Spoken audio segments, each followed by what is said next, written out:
manyak pala yung Frank na yun. Akala ko pa naman mabait, matino. Gwapo pa naman. Yung pala, nasa loob ng kulo. Ewan ko ba, Jolan?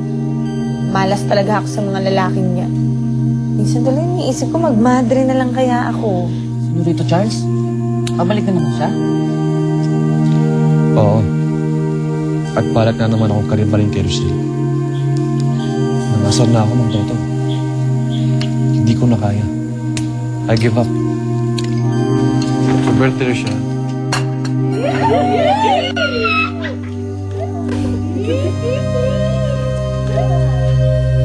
Ano pong ibig niyo sabihin?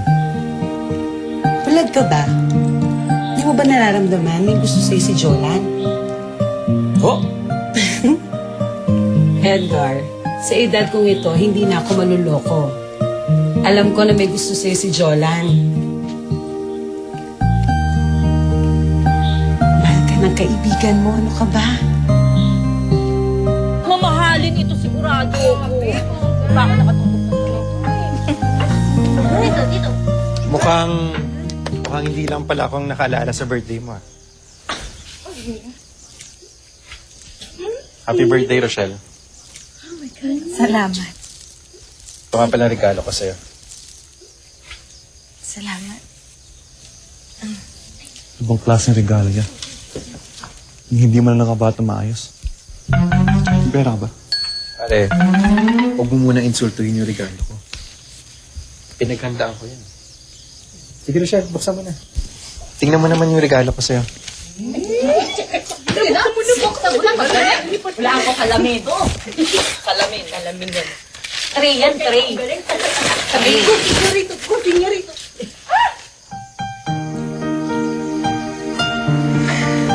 Wow! Sige, Tay!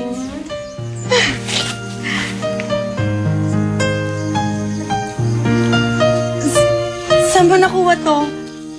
Tagal ko nang tinatago to. Naalala mo nung nasa resort kayo? Doon ko kinunan yan. Nagustuhan mo ba, Rochelle? Gustong gusto ko. Ito ang pinakamagandang regalong natanggap ko. Salamat.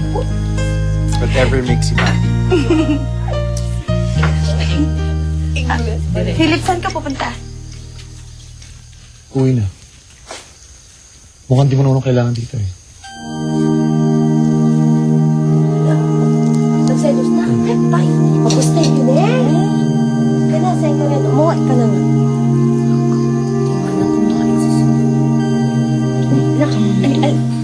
May gusto sa akin si Jolan?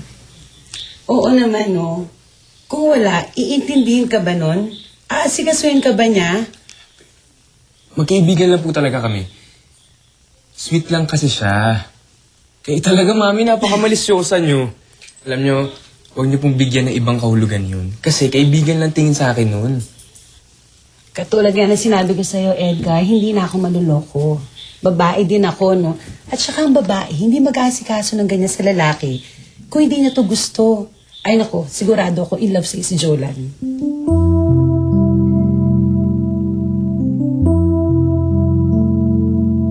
Senyorito, grabe, ang sweet mo kanina. Meron pa po ba kayong kapatid? Baka pwede yung reto sa akin. Sayang, pero wala na eh. Mag-isa lang ako. Sayang naman. Sana pwede namin kayong ipa-xerox copy para naman laptop merong... Sige, isa tayo, di ba? Isa lang kayo. Unika, eha ka pala, senyorito. Wow, sarap ng food! Sarap nga. Julan! Oh, sa Cagayan parte. Ha? Busog na ka na. Gusto mo ba kumain? Teka lang, asa mo si Rochelle? Umalis lang sandali. May binili lang daw sa tindahan. Ganun ba? Senyoreto, sigurado ka bang sa tendahan pumunta yon? What do you mean? Wala. Ju, nagaiba yung postura ng katawan mo. Nga. Mamula-mula kutis mo parang bagong luto lang. Grabe ka naman. Pansi, bravo. Akin nga. Sige, kainin mo na. Oil na lang, pwedeng-pwede na yung katawan mo. Grabe ka naman. Wala tayong dalang mansanas, no?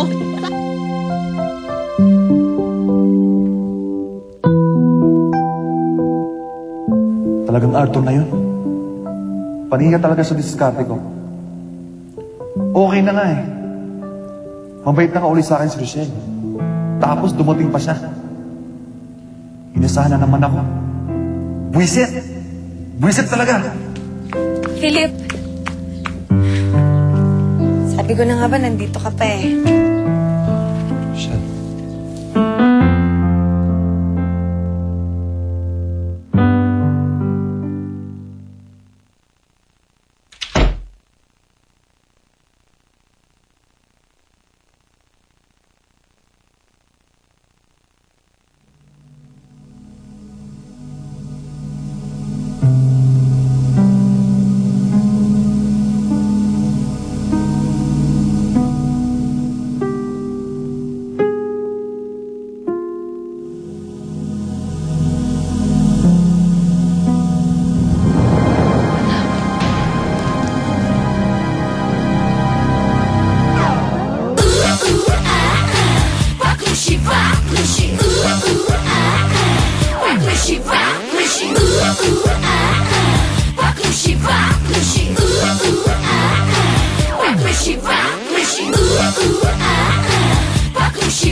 Nakita ko yung mami ko. Nagpakita siya sa akin dun mismo sa kwarto niya.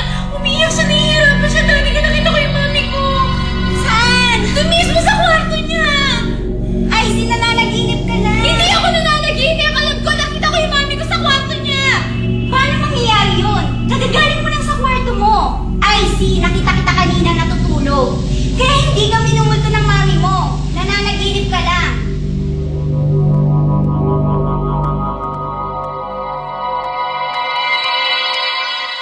Sabi ko nga ba, hindi mo ako matitiis. Sabi ko nga ba, susundan mo ako. Ayoko kasing isipin mo na hindi ako natuwa sa effort mo. Kaya salamat sa pagdating mo. Natutuwa ka pa talaga sa pagdating ko? Eh mukhang masatuwa ka sa pagdating ni Arthur eh. Philip, mahalaga rin sa akin si Arthur. Dahil marami akong utang na loob sa kanya. Hindi mo siya basta kaibigan na lang. Karibal ko siya sa'yo. Magkaibigan kayo, hindi kayo magkaribal. Oo, dati. Magkaibigan kami. Pero ngayon, hindi na. Philip, talaga bang mahal mo ako? Kailangan po ba itanong yun?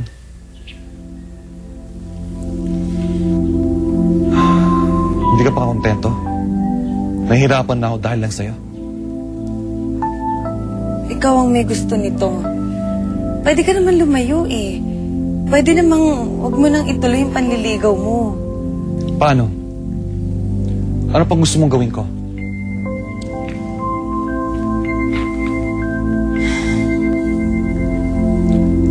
Gusto ko makipagkasundo ka kay Arthur. Ibalik niyo ang pagkakaibigan niyo. Rochelle, humiling ka na ng iba. Huwag lang yun. Iyon ang gusto ko. Ayokong ako ang maging daan para masira ang pagkakaibigan niyo. Kaya kung talaga mahal mo ako, makipagkasundo ka kay Arthur.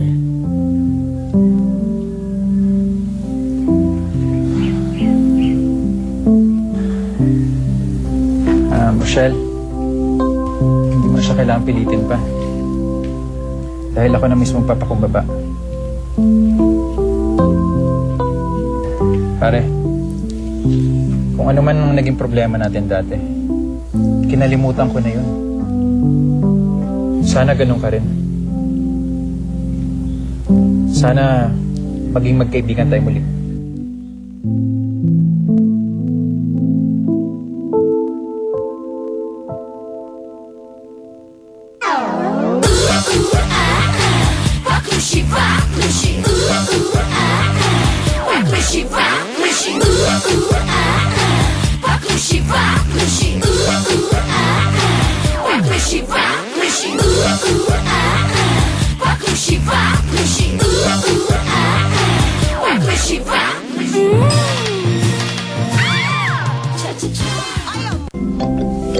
Salamat, pare. Kita nyo na? Hindi, maayos na kayo. Ayoko namang masira ang pagkakaibigan nyo dahil lang sa akin eh. Hindi ka na, pumasok na tayo sa loob.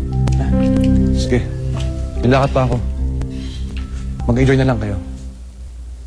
I'm sure we will. Halika na, Rochelle.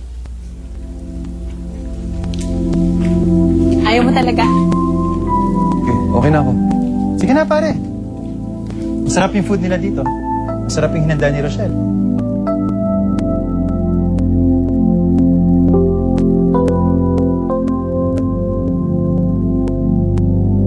Baka may kamay ka pa. Plastic.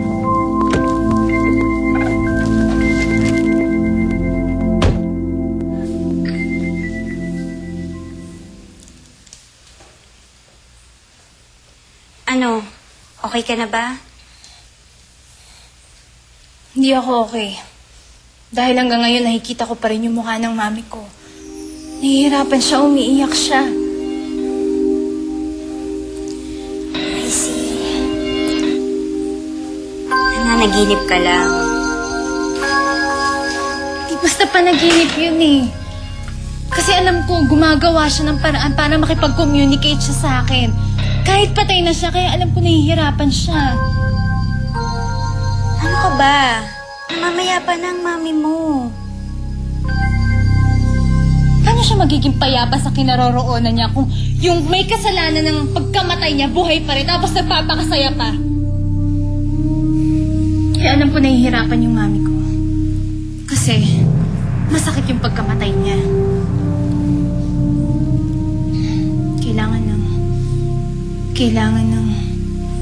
Kailangan na niyang mapayapa dahil mangyayari lang yun kapag pumatay na yung Rochelle.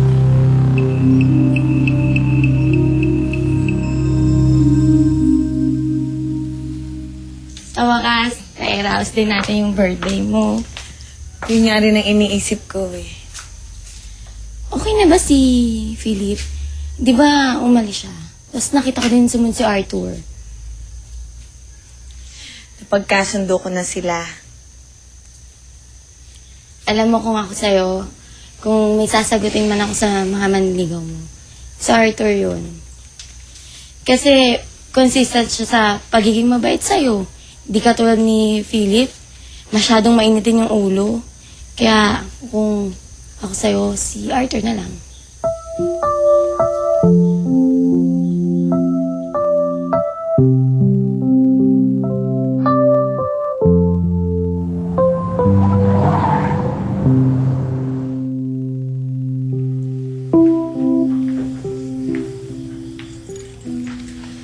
Buti naman, dumating ka na. Luis, ginagawa mo dito? Kaya na pa kita hinihintay eh. Alam ba yon? Sensya na. Galing kasi ako kay Rochelle. Birthday na kasi ngayon. Sabi ko na nga ba eh. Doon ka nagpunta. Hindi naman pa pwedeng hindi ako pumunta. Alam mo naman na mahal ko yun eh. Oo, alam ko. Pero paano naman ako? Paano ka? Anong ibig mo sabihin? Hindi mo ba alam na dati pa ako nasasaktan sa mga ginagawa mo? Bakit ka naman masasaktan? Kasi noon pa mahal na kita eh.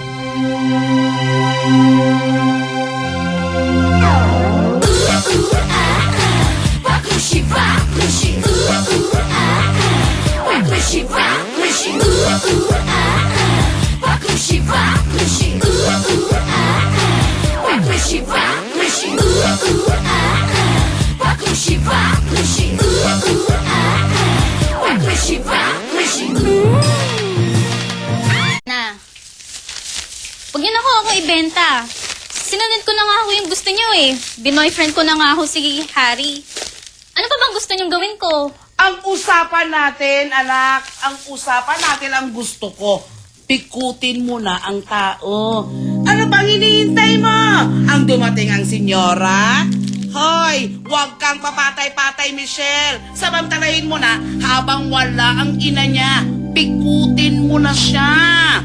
Ibigay mo na ang sarili mo. Hindi ako magagalit. Matutuwa pa ako. Ganon.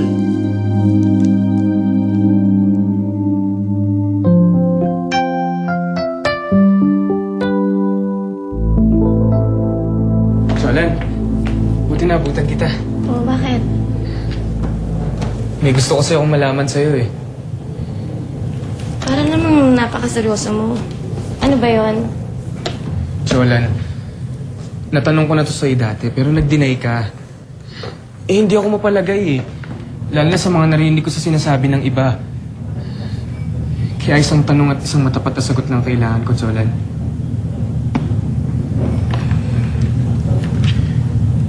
Gusto mo ba ako? Mahal mo ko?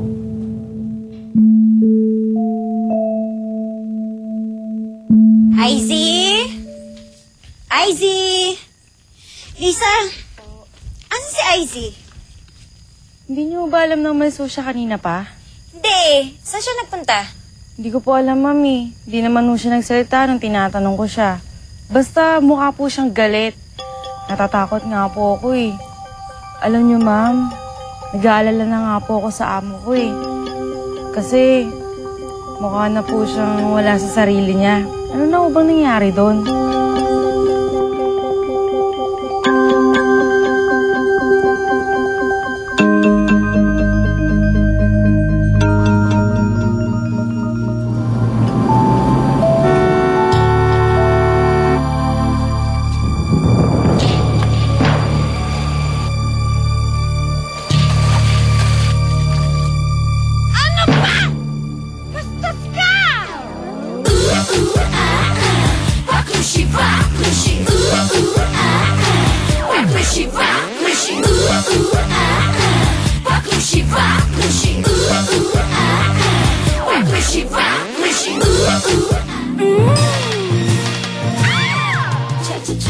Jolan, sagutin mo naman ako.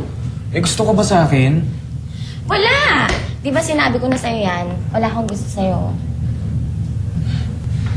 Gusto ko lang makasiguro. Kasi ayokong umasa ka sa akin eh. Tsaka, ayokong saktan ka. Hindi naman ako masasaktan. Di ba sinabi ko nga sa'yo, wala naman akong gusto sa'yo. Good! Kasi sa totoo lang, kaibigan lang talaga yung tingin ko sa'yo. Tsaka, ibang type ng babae yung gusto ko eh. Oo na. Huwag mo nang ulit-ulitin. Sige na, umuwi ka na. Uuwi na ako? Oo. Ikaw, baka gusto mo sumabay, hatid kita. Hindi, may gagawin pa ako eh. Sigurado ka? Oo naman. Sige na. Oh, sige. Una na ako ah. Thank you.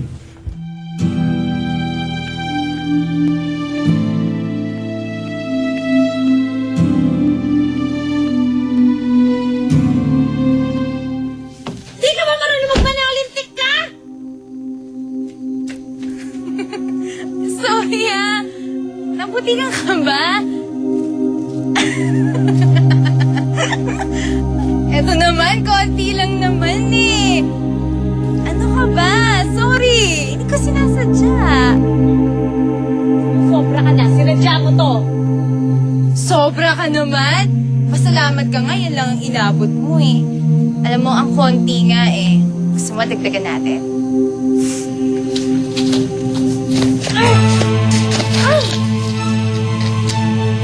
Yaman! Yaman ka ba ng mukha ko? Yaman ka talaga.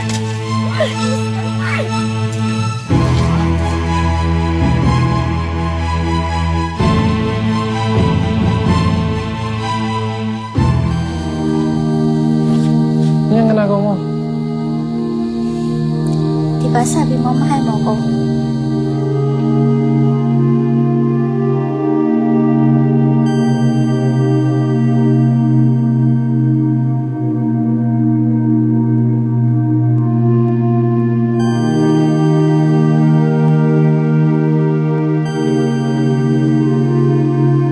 Dahil sa saksak sa katawan ni Robert, hindi babae yung gumawa niya, kundi lalaki. So, ibig sabihin, hindi si George ang pumatay sa ama niya. Hindi. Pero hindi ko alam kung sino. Ay, kayo ho! Hindi marunong umintindi! Bulag na ho kayo! Nabulag ho kayo ng sobrang paghangad nyo ng pera! Mukha na ho kayong pera! Ay, Ingrata ka! Gusto ko na siyang makalimutan. Kaya gusto kong maging girlfriend ka.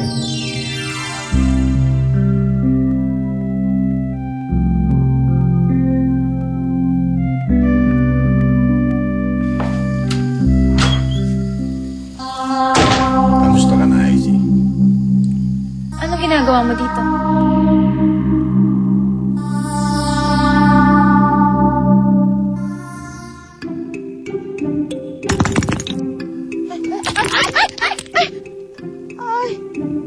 Ang bato na buwak!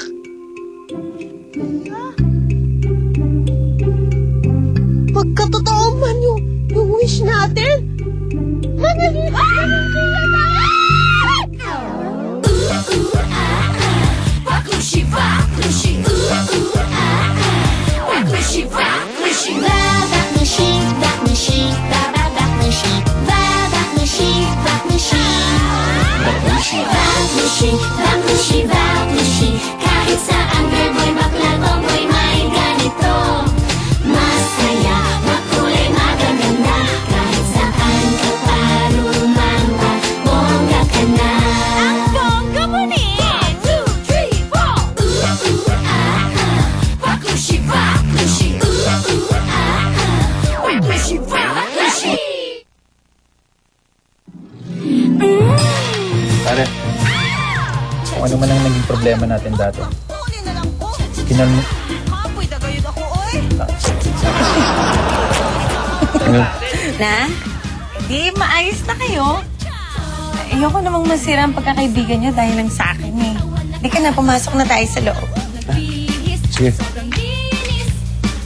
Hila ka pa ang tabaho. Sorry.